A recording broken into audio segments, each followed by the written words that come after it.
Welcome to Kidsu, learning and educational channel. Hello kids, today we will learn prepositions of place.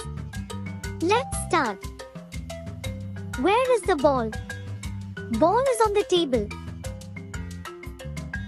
Where is the ball? Ball is under the table. Where is the ball?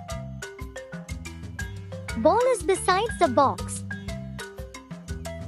Where is the ball? Ball is in the box. Where is the ball?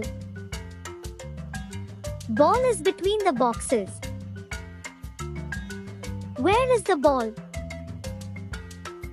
Ball is below the box.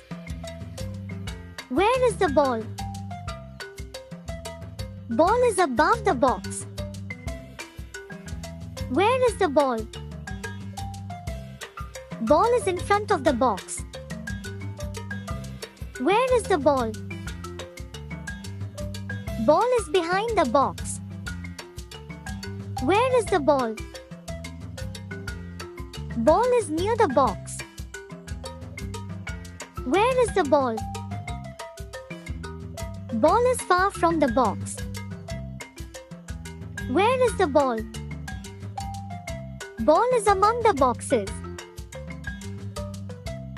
Thanks for watching. Don't forget to like, share and subscribe Kidsu for more videos.